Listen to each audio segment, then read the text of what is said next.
तंत्रज्ञान तसं म्हटलं तर हा केवळ 4 अक्षराचा शब्द. पण हा शब्द आज कोणत्याही देशाच्या विकासाची गुरुकिल्ली ठरलाय. विज्ञान आणि तंत्रज्ञानामुळे मानवाचं जीवन सुकर आणि सोपं बनलंय.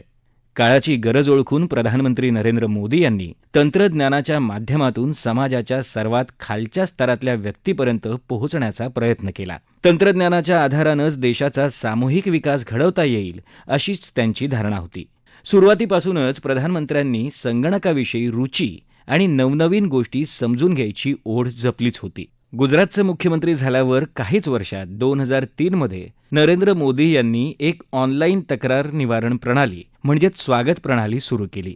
तालुका पातळीवर सुरुवात करून नंतर ही प्रणाली गावागावात पोहोचवली. त्यांच्या नव्या विचारांचं कौतुक आंतरराष्ट्रीय पातळीवरही झालं. त्यानंतर त्यांनी गाव पातळीवर इंटरनेट सुविधा उपलब्ध करून देण्यासाठी कसोशीनं प्रयत्न केले. परिणामतः 2010 मध्ये राज्यातल्या सर्व 13,695 ग्रामपंचायतींना ब्रॉडबँड संपर्क सुविधा देणारं गुजरात हे देशातलं एकमेव राज्य ठरलं. गुजरातच्या साबरकांठा जिल्ह्यातले हिमांशू यांनी सांगितलं की गावात इंटरनेट उपलब्ध झाल्यानं प्रत्येक क्षेत्रात बदल झालाय. डिजिटल इंडिया कॉन्सेप्ट के थ्रू खास करके ग्रामीण सेक्टर में जो काम हुआ, जो फाइबर ऑप्टिकल केबल से पंचायतों को जोड़ा गया, पंचायतों में ई ग्राम सेंटर शुरू हुए और डिजिटल इंडिया मूवमेंट वाकई में ग्रामीण सेक्टर में बदलाव में बहुत बड़ी अहम भूमिका प्रधानमंत्री जी की भी रही है और देश की सरकार की भी रही है. भारताची जवळजवळ 2/3 लोकसंख्या ग्रामीण भागातली आहे. स्वातंत्र्यप्राप्तीनंतरही अनेक वर्ष कोट्यवधी भारतीयांकडे बँकिंग सुविधा उपलब्धच नव्हती. एवढ्या मोठ्या लोकसंख्येला अर्थव्यवस्थेच्या मुख्य प्रवाहात आणण्यासाठी तंत्रज्ञानाची मदत घेणं गरजेचं होतं. 2014 मध्ये देशाचा कारभार हाती घेतल्यावर ग्रामीण आणि शहरी भागातल्या गरीब जनतेला बँकिंग सुविधा मिळवून देण्यासाठी प्रधानमंत्र्यांनी जनधन योजना सुरू केली. या योजनेअंतर्गत एक पैसाही न भरता बँक खाती उघडण्यात आली. प्रधानमंत्री जनधन योजना के माध्यम से हम देश के गरीब से गरीब लोगों को बैंक अकाउंट की सुविधा से जोड़ना चाहते हैं.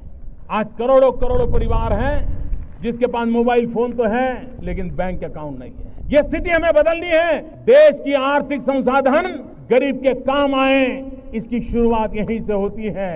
यही तो है जो खिड़की खोलता है. और इसलिए प्रधानमंत्री जनधन योजना के तहत जो अकाउंट खोलेगा उसको डेबिट कार्ड दिया जाएगा और डेबिट कार्ड के साथ हर गरीब परिवार को 1 लाख रुपया का विमा सुनिश्चित कर दिया जाएगा. आत्तापर्यंत जनधन योजनेअंतर्गत सुमारे 43 कोटीहून जास्त खाती उघडण्यात आली आहेत. त्यात सुमारे 1,45,000 कोटी रुपये जमा झालेत. यावरूनच त्या योजनेच्या यशाची कल्पना आपण करू शकतो. यातली निम्म्याहून जास्त खाती महिलांची आहेत. सर्वप्रथम जनधन खाती आधार आणि मोबाईल नंबरशी जोडण्यात आली. त्यामुळे सरकारतर्फे देण्यात येणारं अनुदान 100% लाभार्थ्यांच्या खात्यात थेट जमा करणं शक्य झालं. याबाबत बिहारच्या आशादेवी सांगतात की बँक खातं उघडल्यानं त्या आपले पैसे बँकेत ठेवू लागल्यात. पहले मेरा बैंक में खाता नहीं था. जनधन योजना के सहयोग से मेरा खाता खुला है. कुछ पैसा अपना भी रखते हैं तो सरकार का तरफ से भी मदद हेल्प हो जाता है. उत्तर प्रदेशाच्या बाराबांकीच्या रहिवासी स्नेहलता यांनीही सांगितलं की जनधन खात्यामुळे त्यांना खूप फायदा झालाय. जनधन योजना जो प्रधानमंत्री जी ने चलाई उससे हमें बड़ा फायदा हुआ. पहले हम अपना धन घर पर रखते थे, जमा करने लगे हैं. प्रधानमंत्री का बहुत आभार प्रकट करती हूँ और इससे लोगों को भी बहुत फायदा हुआ है. भारताला डिजिटली मजबूत आणि ज्ञानाधारित अर्थव्यवस्था बनवण्याच्या दृष्टीनं प्रधानमंत्री नरेंद्र मोदी यांनी डिजिटल इंडिया कार्यक्रम सुरू केला. या संगणकीय क्रांतीनं केवळ समाजातल्या कार्यसंस्कृतीत बदल घडवला असं नाही, तर देशातल्या आहेरे आणि नाहिरे वर्गातली दरीही कमी केली. इलेक्ट्रॉनिक्स आणि माहिती तंत्रज्ञान मंत्री अश्विनी वैष्णव यांनी सांगितलंय की सर्वसामान्य माणसाच्या आयुष्यात गुणात्मक परिवर्तन घडवण्यासाठी प्रधानमंत्री नरेंद्र मोदी यांनी डिजिटल इंडिया कार्यक्रम सुरू केला होता. प्रधानमंत्री श्री नरेंद्र मोदी जी ने डिजिटल इंडिया का विजन जो किया, उस विजन में एक साधारण परिवार को सेंटर में रख के उसके इर्द गिर्द सोचना कि कैसे साधारण परिवार के जीवन में एक गुणात्मक परिवर्तन आए, कैसे अच्छी से अच्छी डिजिटल फैसिलिटीज़ मिले, अच्छी ब्रॉडबैंड मिले, अच्छी इंटरनेट कनेक्टिविटी मिले. डिजिटल क्रांतीमुळे आज प्रत्येक काम डिजिटल झालं असून माणसाचं आयुष्य सोपं झालंय. ई संजीवनी ओपीडीच्या माध्यमातून कोणालाही डॉक्टरांचा सल्ला आता घेता येतोय. पूर्वी एम्ससारख्या मोठ्या रुग्णालयांमध्ये लोकांना लांबलचक रांगा लावाव्या लागत. पैसा आणि वेळ दोन्ही यात वाया जात असे. डिजिटल इंडियामुळे कोणालाही आता ऑनलाईन अपॉइंटमेंट घेऊन डॉक्टरांना भेटणं शक्य झालंय. दिल्लीत राहणारे संतोष सांगतात की त्यांना घर बसल्या एम्स रुग्णालयातल्या डॉक्टरांच्या भेटीची वेळ आता निश्चित करता येते. ऑनलाइन सुविधा हमें मिल गई है एम्स के लिए. अब हमें लाइन लगने की जरूरत नहीं पड़ेगी. अब हम घर बैठे अपना अपॉइंटमेंट ले सकते हैं और डॉक्टर से मिल सकते हैं. आप घर में ही बैठ के अपने फोन से ऑनलाइन बुकिंग करा सकते हैं. उत्तर प्रदेशातल्या आयुषी शिमाली सांगतात की डिजिटल व्यवहारांमुळे आता त्यांना कोणत्याही कामासाठी रांगेत उभं राहावं लागत नाहीये. पहले हम लोगों को बिजली का बिल भरने के लिए लंबी लंबी लाइनों में खड़ा रहना पड़ता था. अब मैं सिर्फ एक टैप से अपने फोन से फोन पे, गूगल पे, पेटीएम, एनी ऐप, हम लोग कोई भी ऐप यूज करके तुरंत बिजली का बिल पे कर सकते हैं. घरोघरी पत्र घेऊन येणारा पोस्टमन आता सोबत चालती फिरती बँक घेऊन येतो. हे प्रधानमंत्र्यांच्या दूरदृष्टीचंच फलित आहे. इंडिया पोस्ट पेमेंट बँकेमुळे आता देशभरात गावोगावी बँकांची सुविधा मिळते. बँका माणसांच्या दाराशी पोचल्यानं कर्ज मिळणं सोपं झालंय. व्याजाच्या नावाखाली गरिबांचं शोषण करणाऱ्या सावकारी पाशातून आता अनेकांची मुक्तता झाली आहे.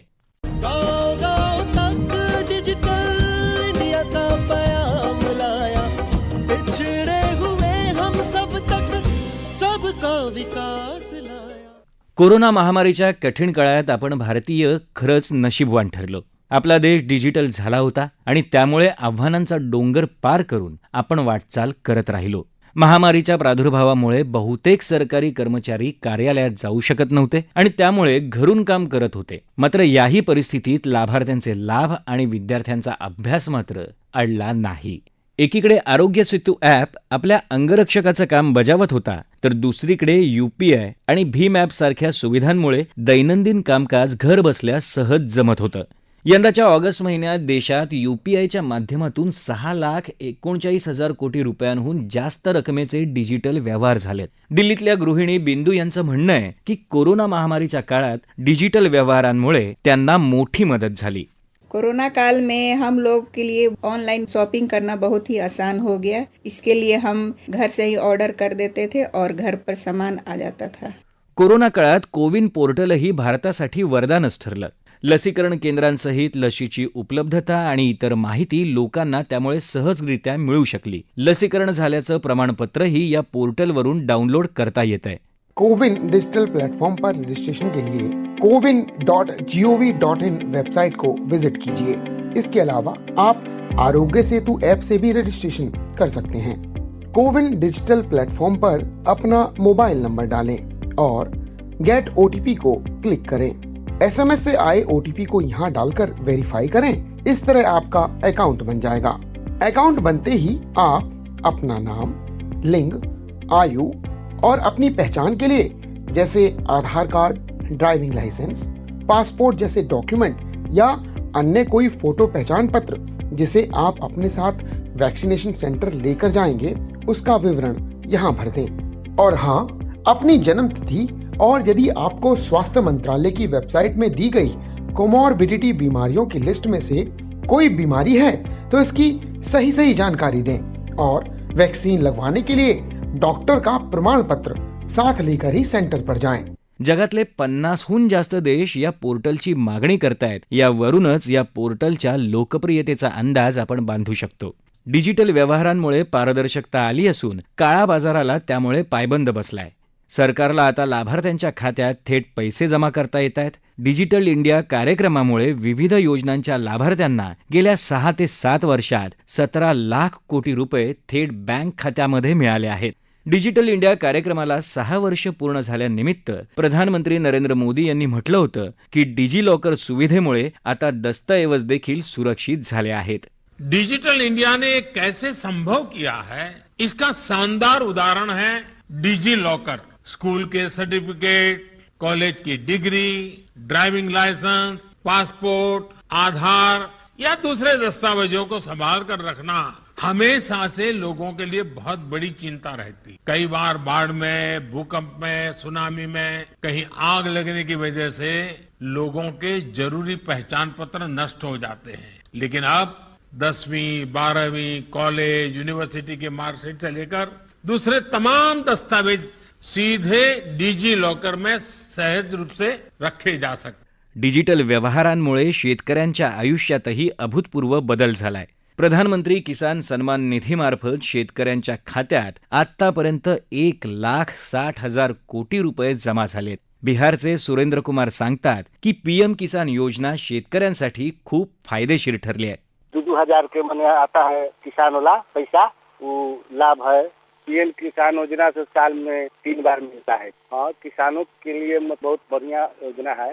आपल्या देशात केवळ माहितीच्या अभावामुळे लोक भ्रष्टाचाराला बळी पडत होते. तंत्रज्ञानावर आधारित व्यवहारांसाठी आवश्यक इंटरनेट सुविधा उपलब्ध नसणं हीच त्यातली मुख्य अडचण होती. जोपर्यंत गावागावात इंटरनेट पोहोचत नाही तोपर्यंत तिथलं जीवन सुकर होणार नाही अशी प्रधानमंत्र्यांची धारणा होती. भारतनेटच्या माध्यमातून प्रत्येक गावात ब्रॉडबँड पोहोचवणं हे डिजिटल इंडिया कार्यक्रमाचं उद्दिष्ट होतं. सुरुवातीला केंद्र सरकारनं भारतनेटद्वारे 2.5 लाख ग्रामपंचायतींमध्ये ही सेवा उपलब्ध केली. त्यामुळे आता सामान्य माणूस सरकारशी थेट जोडला गेलाय. राजस्थानातल्या जालोरच्या रहिवासी जमुनी देवी सांगतायत या सुविधेचे फायदे. गांव को फायदा तो सा हो रहा है. ये जो जाति के ये आय के प्रमाण पत्र टाइम टू टाइम बन जाते हैं. यहीं पे पहले बाहर जाना पड़ता था, तो अब यहीं पे बन जाते हैं. ज़्यादा गरज नहीं करनी पड़ती है, धक्का वक्का नहीं खाना पड़ता है. और 10वीं और 12वीं के बच्चों के रिजल्ट भी टाइम टू टाइम मिल गए. और ये जो बुजुर्गों की न विधवा की ये बेरोजगारों की ये जो पेंशन भी आ जाती है, सवेरे होते ही लाइन वैन लग जाती है, तो फायदा तो सा हो रहा है. डिजिटल इंडिया या कार्यक्रमाअंतर्गत सध्या देशभरात 4 लाखाहून जास्त सामायिक सेवा केंद्र कार्यरत आहेत. आधार कार्ड बनवणं, पॅन कार्ड बनवणं, रेल्वे तिकिटांचं आरक्षण करणं, जातीचे उत्पन्नाचे दाखले मिळवणं यासाठीचे अर्ज करणं अशी कामं या केंद्रांच्या मार्फत आता अगदी सुलभपणे करता येत आहेत. डिजिटल इंडिया या मोहिमेमुळे देशातल्या शहरी आणि ग्रामीण भागात डिजिटल व्यवहारांना प्रोत्साहन देण्याबरोबरच वित्तीय समावेशाचं मुख्य उद्दिष्ट गाठण्याकडे वाटचाल सुरू आहे. माहिती तंत्रज्ञानाच्या या महामार्गावर देश नव्या वेगानं घौडदौड करत असून त्यामुळे समाजातल्या सर्व घटकांना पुढे जाण्यासाठी मोठी मदत होते आहे. अब पढ़ाई होगी डिजिटल, अब बिजनेस होगा डिजिटल, स्वास्थ्य सेवाएं डिजिटल, सरकारी सुविधा डिजिटल. क्योंकि इंडिया हो रहा डिजिटल, अब इंडिया हो रहा डिजिटल, अब इंडिया हो रहा डिजिटल, इंडिया हो रहा डिजिटल, अब इंडिया हो रहा डिजिटल, अब इंडिया हो रहा डिजिटल, इंडिया हो रहा डिजिटल, अब इंडिया हो रहा डिजिटल.